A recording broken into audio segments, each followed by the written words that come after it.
ഇനി ഇന്ത്യയുടെ പാരമ്പര്യം നോക്കിയാലോ? ഇന്ത്യ എന്ന വാക്ക് തന്നെ എടുക്കൂ. ഇന്ത്യ എന്ന വാക്ക് ഇൻഡസ് നദിയുമായി, സിന്ധു നദിയുമായി ബന്ധപ്പെട്ടാണ്. അതിനെ ഹ എന്നുച്ചരിക്കാൻ പറ്റാത്തത് കൊണ്ട് ഗ്രീക്കുകാർ ഇ എന്നുച്ചരിച്ചു. എ എന്നുച്ചരിച്ച ലാറ്റിൻ പദമുണ്ട്, ഇന്ത്യ, ഇന്ത്യ.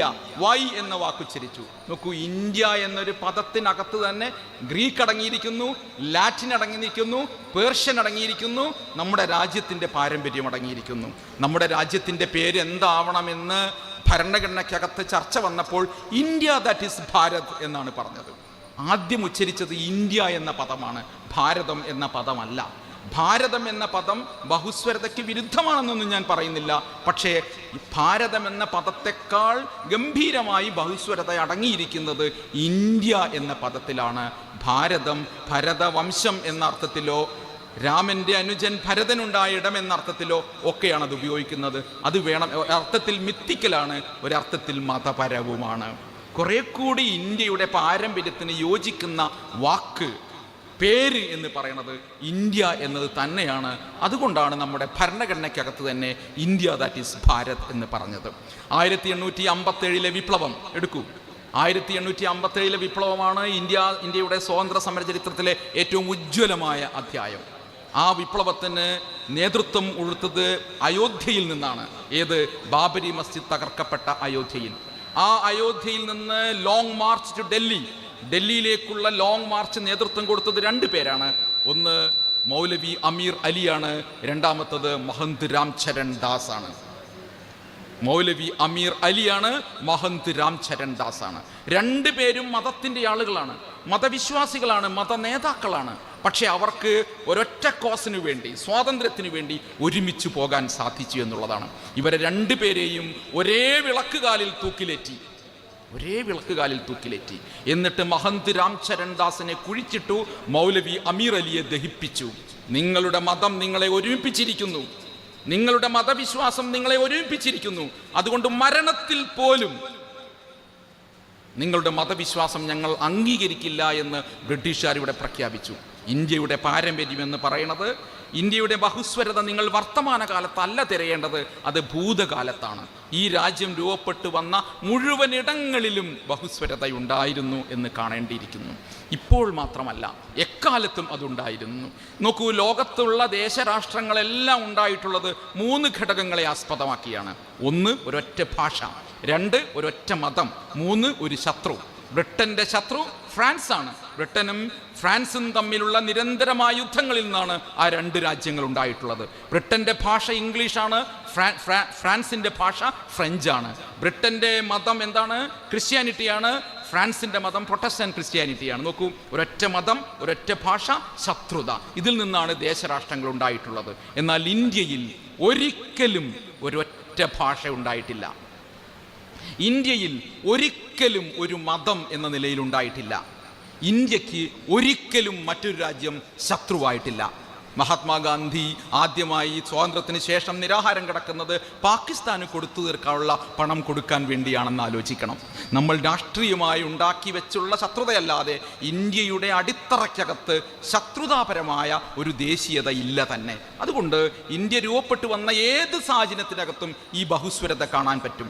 ഗാന്ധി വന്നതിന് ശേഷമാണല്ലോ ലോകത്തെ തന്നെ ഏറ്റവും ഗംഭീരമായ സമരപ്രതീകം ഉണ്ടാകുന്നത് ഇന്ത്യയിലാണ്. അത് ഉപ്പ് ആണ്. ഉപ്പ്, ഒരു കടൽ തീരത്തെ ഒരു കുമ്പിൽ വെള്ളത്തിൽ ഒരു മഹാഗർജനം കേട്ടു, ഒരു പിടി ഉപ്പിന്റെ ഉപ്പ് വിയർപ്പിലും രുധിരത്തിലും തുടിച്ചു എന്നാണ് കവി എഴുതുന്നത്. ഉപ്പ് എന്താണ് പ്രത്യേകത? അതിൽ പണ്ഡിതനും പാമരനും ധനികനും ദരിദ്രനും എല്ലാവരുടെയും സിരകളിൽ ഒഴുകുന്ന ഉർവരതയാണ് ഉപ്പ്. അതുകൊണ്ട് ലോകത്തെ തന്നെ എല്ലാവരെയും ഒന്നിപ്പിക്കുന്ന സമരപ്രതീകമാണ് മഹാത്മാഗാന്ധി കൊണ്ടുവന്നിട്ടുള്ളത്. ഖിലാഫത്ത് പ്രസ്ഥാനത്തെയും ഇന്ത്യൻ സ്വാതന്ത്ര്യ സമരത്തെയും ഒരുമിപ്പിക്കാൻ ഗാന്ധിക്ക് സാധിച്ചു എന്നുള്ളത് ബഹുസ്വരമായ പാരമ്പര്യമാണ് നമുക്കുള്ളത് എന്നതുകൊണ്ടാണത്. ഗാന്ധിയും അലി സഹോദരന്മാരും തമ്മിലുള്ള സൗഹൃദം അങ്ങേയറ്റമാണല്ലോ. ഒരു മമ്പുറം തങ്ങളുണ്ടെങ്കിൽ ഒരു കോന്ത് നായരുണ്ട്, ഒരു സാമൂതിരി ഉണ്ടെങ്കിൽ ഒരു കുഞ്ഞാലി മരയ്ക്കാറുണ്ട്. ഇതൊക്കെ ചരിത്രത്തിൻ്റെ വസ്തുതകളാണ്. ആ വസ്തുതയ്ക്കകത്ത് നിന്ന് നടന്നുകൊണ്ടാണ് ഈ രാജ്യം രൂപപ്പെട്ടിട്ടുള്ളത് എന്നതിനാൽ ഈ ബഹുസ്വര പാരമ്പര്യത്തെ ആർക്കും തകർക്കാനാകുമെന്ന് തോന്നുന്നില്ല. എൻ്റെ വീടിൻ്റെ നേരെ എതിർവശത്ത് മനോജിൻ്റെ വീടിരിക്കുന്നു. എൻ്റെ വീട്ടിലെ ഏത് ഉത്സവവും പൂർത്തിയാകണമെങ്കിൽ നിങ്ങൾ എന്ത് നിയമം കൊണ്ടുവന്നിട്ടും കാര്യമില്ല, എൻ്റെ വീട്ടിലെ ഉത്സവങ്ങൾ പൂർത്തിയാകണമെങ്കിൽ മനോജ് വന്നേ ഒക്കൂ. മനോജിൻ്റെ വീട്ടിലെ ഏത് വിശേഷ അവസരങ്ങളും പൂർത്തിയാകണമെങ്കിൽ ഞാൻ അവിടെ ചെന്നേ ഒക്കൂ. നിങ്ങൾക്ക് ഏത് പൗരത്വ നിയമവും കൊണ്ടുവരാം, നിങ്ങൾക്ക് ഏത് പുതിയ നിയമങ്ങളും കൊണ്ടുവരാം, എന്നെയും അയാളെയും അകറ്റാനുള്ള പലതരത്തിലുള്ള തന്ത്രങ്ങൾ നിങ്ങൾക്ക് അകറ്റാം. പക്ഷേ ഞങ്ങൾ മനുഷ്യരെന്ന നിലയിൽ ഒരുമിച്ച് കൊണ്ടേയിരിക്കും എന്നതിനാൽ ബഹുസ്വരത തകർന്നു പോകുമെന്ന ഒരു പേടിയും എനിക്കില്ല. ഈ മനുഷ്യർ ഈ പാരമ്പര്യത്തിൽ തന്നെ കടന്നു പോകുമെന്നും ഇന്ത്യ എന്ന ആശയം ഇതേപോലെ നിലനിൽക്കുമെന്ന ആത്മവിശ്വാസം നമുക്കുണ്ട്. അപ്പോഴും പലതരത്തിലുള്ള ശ്രമങ്ങൾ നടക്കുന്നുണ്ട്. മനുഷ്യരെ ഇടങ്ങേറാക്കാനുള്ള ശ്രമങ്ങൾ നടക്കുന്നുണ്ട്. ഒരു കുഞ്ഞ് തട്ടമിട്ട് വന്നതിന് എന്തിനാണ് ഇങ്ങനെ പുകിലുണ്ടാക്കുന്നത്? അതുണ്ടാക്കിയ മുറിവ് എത്രയാണ്? അത് ഒറ്റപ്പെട്ട സംഭവമാണെന്ന് നമുക്ക് വേണമെങ്കിൽ പറയാം. പക്ഷേ ആ സമൂഹത്തിനകത്ത് ഞാൻ പറയുന്നു, അത് മുസ്ലിം കമ്മ്യൂണിറ്റിക്കല്ല മുറിവുണ്ടാക്കിയത് എന്നാണ് ഞാൻ പറയുക. അത് സത്യത്തിൽ ക്രിസ്ത്യൻ കമ്മ്യൂണിറ്റിക്ക് തന്നെയാണ് മുറിവുണ്ടാക്കിയത്. ക്രിസ്ത്യൻ കമ്മ്യൂണിറ്റിയെ നമ്മൾ എങ്ങനെയാണ് കണ്ടുകൊണ്ടിരുന്നത്? അച്ഛന്മാർ എത്ര എല്ലാ നല്ല കാര്യങ്ങളിലും ഉണ്ടായ ഫാദേഴ്സ് ഉണ്ടായിരുന്നില്ലേ? നാട്ടിൽ റോഡ് വെട്ടുമ്പോൾ, സ്കൂൾ പണിയുമ്പോൾ, മദ്യവിരുദ്ധ സമിതിയിലൊക്കെ നേതാക്കളായി നിൽക്കുന്നു ലോഹയിട്ട അച്ഛന്മാർ. അത്രയും വലിയ ഉണർന്ന പാരമ്പര്യമുള്ള ഒരു സമൂഹം ഇങ്ങനെ അസ്വസ്ഥമാക്കുന്ന, ഇങ്ങനെ എന്താ പറയുക എന്തിനോടും രൂക്ഷമായി പ്രതികരിക്കുന്ന അസ്വസ്ഥമായ ഒരു സമൂഹമാകാൻ അവർ മാറുന്നത് എത്ര കഷ്ടമാണ് എന്നാണ് അവരോട് തന്നെയും നമുക്ക് പറയാനുള്ളത്. അതുകൊണ്ട് ദയവായി ഇങ്ങനെ മനുഷ്യരെ വിഭജിക്കുന്ന കാര്യങ്ങളെ പിറകെ നമ്മൾ പോകരുത്. അപ്പോഴും കുറ്റമാണ്. നമുക്കെന്താണ്, ഇത് പറഞ്ഞവർക്കാണ് കുറ്റം, ഇത് പറഞ്ഞവരാണ് വിഭജനം ഉണ്ടാക്കുന്നത്. ഒരിക്കലുമല്ല. ഇത്തരം മനുഷ്യരെ വിഭജിക്കുന്ന ഘടകങ്ങൾ കൊണ്ടുവരാതിരിക്കുക. അതുണ്ടാക്കുന്ന ദോഷം ഒരിക്കലും നമുക്ക് മനസ്സിലാക്കാനാവാത്തവത്രം മനുഷ്യരെ അകറ്റിക്കളയും എന്ന കാര്യം ആലോചിക്കണമെങ്കിൽ സാമൂഹിക മാധ്യമങ്ങളിൽ നിങ്ങളൊരൊറ്റ വാർത്തയ്ക്ക് താഴെയുള്ള കമൻറ്റുകൾ നോക്കിയാൽ മതി. എത്ര പച്ചയിലാണ് ഇപ്പോൾ വർഗീയത പറഞ്ഞുകൊണ്ടിരിക്കുന്നത്. ഇതിനെ നമുക്ക് മനുഷ്യരൊരുമിച്ച് നിന്നുകൊണ്ട് പരിഹരിച്ചേ പറ്റുള്ളൂ. മുസ്ലിങ്ങൾക്ക് യാതൊരു ഇടർച്ചയുമില്ല. ഞങ്ങളുടെ നേതാവ് മുത്തുനബി സല്ലല്ലാഹു അലൈഹി വസല്ലം ഹജ്ജത്തുൽ വിദായിൽ പറഞ്ഞിട്ടുള്ളത്, അറബി അനറബിയേക്കാൾ ഒട്ടും ശ്രേഷ്ഠനല്ല സൂക്ഷ്മതയുടെ കാര്യത്തിലല്ലാതെ എന്നാണ്. ഒരാളെ മറ്റൊരാളിൽ നിന്ന് അറബിയെ അനറബിയിൽ നിന്ന് വ്യത്യസ്തനാക്കുന്നുണ്ടെങ്കിൽ അത് തഖ്വ കൊണ്ട് മാത്രമാണ്, സൂക്ഷ്മത കൊണ്ട് മാത്രമാണ്. ഒരാളെ കറുമ്പിയുടെ മകനെ എന്ന് വിളിക്കുമ്പോൾ, ബിലാൽ റളിയല്ലാഹുവിനെ കറുമ്പിയുടെ മകനെ എന്ന് വിളിക്കുമ്പോൾ മുത്തുനബി ശകാരസ്വരത്തിൽ പറയുന്ന വാചകം ഇതാണ്: നിന്നിൽ നിന്ന് ജാഹിലിയത്തിൻ്റെ അംശം ഒഴിഞ്ഞുപോയില്ലേ എന്നാണ്. ജാഹിലിയത്ത് എന്ന് പറഞ്ഞാൽ മതം വരുന്നതിന് തൊട്ട് മുമ്പുള്ള ഇരുണ്ട കാലത്തെയാണ് ജാഹിലിയത്ത്. ജാഹിലിയത്ത് എന്ന ഗൗരവതരമായ വിമർശനം മുത്തുനബി സല്ലല്ലാഹു അലൈഹി വസല്ലം ഉച്ചരിക്കുന്നത് നിസ്കരിക്കാത്തതിനല്ല, നോമ്പ് നോൽക്കാത്തതിനല്ല, ഒരു മനുഷ്യനെ കറുമ്പിയുടെ മകനെ എന്ന് വിളിച്ചതിനാണ് എന്നതിൻ്റെ പാരമ്പര്യം ഞങ്ങളുടെ സിരകളിലുണ്ട്. അതുകൊണ്ട് അന്നാസ് എന്ന പദമാണ് ഖുർആൻ ഉപയോഗിക്കുന്നത്. ജനങ്ങളെ എന്നാണ്. ആ ജനങ്ങളെ എന്ന പദത്തിനകത്ത് മുഴുവൻ സാകല്യവുമുണ്ട്. മദീനത്തൊരു നഗരരാഷ്ട്രം ഉണ്ടാക്കിയപ്പോൾ അവിടെയുള്ള ജൂതന്മാർക്കും ക്രിസ്ത്യാനികൾക്കും അവരുടെ ആചാരാനുഷ്ഠാനങ്ങൾ പൂർണ്ണമായി പിന്തുടരാനുള്ള അവകാശം അനുവദിച്ചു കൊടുത്തിട്ടുള്ള മതമാണിത്. അതുകൊണ്ട് ഞങ്ങളുടെ സംസ്കൃതിക്കകത്ത് തന്നെ തീർച്ചയായും ഈ ബഹുസ്വരതയെ അംഗീകരിക്കുന്ന പാഠങ്ങളുണ്ട്. എന്നാൽ ഞങ്ങൾക്കിടയിൽ ആരെങ്കിലും അതിന് വിരുദ്ധമായി പ്രവർത്തിക്കുന്നുണ്ടെങ്കിൽ, തീവ്ര നിലപാട് എടുക്കുന്നുണ്ടെങ്കിൽ, ഇസ്ലാമിൻ്റെ മധ്യമ സൗന്ദര്യത്തിൽ നിൽക്കാതെ പോകുന്നുണ്ടെങ്കിൽ അവരെ തള്ളിപ്പറയാൻ ഞങ്ങൾക്ക് യാതൊരു മടിയുമില്ല. IS ഇസ്ലാം അല്ല എന്ന് മുദ്രാവാക്യം മുഴക്കിയവരാണ് ഞങ്ങൾ. ഡിസംബർ 6 ബാബരി മസ്ജിദ് തകർക്കപ്പെട്ടപ്പോൾ അതിന് തൊട്ട് ശേഷമുള്ള റിപ്പബ്ലിക് ദിനം ബഹിഷ്കരിക്കണമെന്ന് എല്ലാവരും പറഞ്ഞു. മുസ്ലിം സമുദായത്തിലെ തന്നെ ചിലർ പറഞ്ഞു. അപ്പോൾ ഞങ്ങളുടെ നേതാവ് കാന്തപുരം AP അബൂബക്കർ മുസ്ലിയാർ ഉസ്താദ് ഖമറുൽ ഉലമ, ഇന്നത്തെ ഇന്ത്യൻ ഗ്രാൻഡ് മുഫ്തി പറഞ്ഞത് ഒരു കാരണവശാലും റിപ്പബ്ലിക് ദിനം ബഹിഷ്കരിക്കരുത് എന്നാണ്. റിപ്പബ്ലിക് ദിനം ഇന്ത്യൻ ഭരണഘടനയുടെ ആണ്ടാണ്, ഇന്ത്യൻ ഭരണഘടനയുടെ ആഘോഷമാണ്.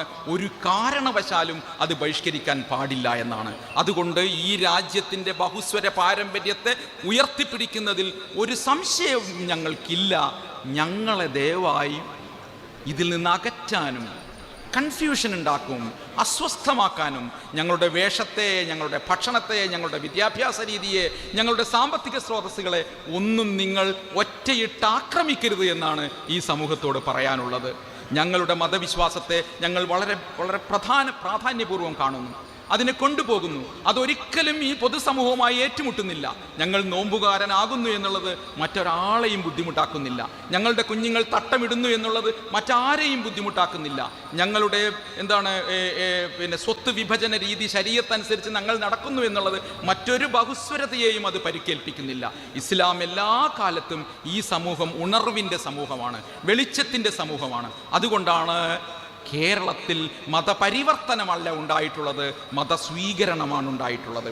മനുഷ്യർ തൊട്ട് നിൽക്കുന്നത് കണ്ടുകൊണ്ടാണ് ഇതിലേക്ക് ആളുകൾ വന്നിട്ടുള്ളത്. മനുഷ്യർ ഒരുമിച്ച് കൈ കൊടുക്കുന്നത് കണ്ടുകൊണ്ടാണ് ഇതിലേക്ക് വന്നിട്ടുള്ളത്. അക്കാലത്ത് മനുഷ്യർക്ക് ചെരിപ്പിടാനൊക്കുമായിരുന്നില്ല, മാറുമറയ്ക്കാനൊക്കുമായിരുന്നില്ല, റോഡിലൂടെ നടക്കാനൊക്കുമായിരുന്നില്ല. തൊട്ടുകൂടാത്തവർ ദൃഷ്ടിയിൽപ്പെട്ടാലും ദോഷമുള്ളവരായി മനുഷ്യർ മാറിയുന്നൊരു കാലത്താണ് ഇസ്ലാം ഇവിടേക്ക് കടന്നു വരുന്നത്. ആ കടന്നു വരുന്ന ഇസ്ലാം മനുഷ്യന് ഗംഭീരമായ ഇടങ്ങളും അന്തസ്സും കൊടുത്തു എന്നുള്ളതാണ്. ആ അന്തസ് ഇന്നും ഞങ്ങൾ ഉയർത്തിപ്പിടിക്കുന്നു. ഞങ്ങളുടെ മുത്തുനബി എല്ലാ മനുഷ്യരെയും അന്തസ്സോടെ കാണാനും എല്ലാവർക്കുള്ളിലും ഒരു വ്യക്തിത്വമുണ്ട് എന്നാണ് പഠിപ്പിച്ചിട്ടുള്ളത്. അതിൻ്റെ വഴിയിലൂടെ ഞങ്ങൾ സഞ്ചരിക്കും. അപ്പോൾ പ്രിയപ്പെട്ടവരെ, ഈ ബഹുസ്വര പാരമ്പര്യത്തെ ഉണർത്തിക്കൊണ്ട് നമ്മോട് ചില ചോദ്യങ്ങൾ ചോദിക്കാനുള്ള അവസരമാണ് ഇത് എന്ന് ഞാൻ കാണുന്നു. നമ്മൾ എത്രമാത്രം ജനാധിപത്യവാദികളാണ്? ജനാധിപത്യം എന്ന് പറയുന്നത് വോട്ട് ചെയ്യാനുള്ള കാര്യം മാത്രമാണോ? അല്ല. നമ്മുടെ കുടുംബത്തിൽ, നമ്മുടെ പാഠശാലകളിൽ, നമ്മുടെ റോഡിൽ, നമ്മൾ ഇടപഴകുന്ന എല്ലായിടത്തും ജനാധിപത്യം പുലർത്തേണ്ടതാണ്. ഈ റോഡ് എനിക്ക് തറവാട് സ്വത്ത് കിട്ടിയതാണ് എന്ന നിലക്ക് വണ്ടി ഓടിച്ചു പോകുന്നത് ജനാധിപത്യ വിരുദ്ധമാണ്.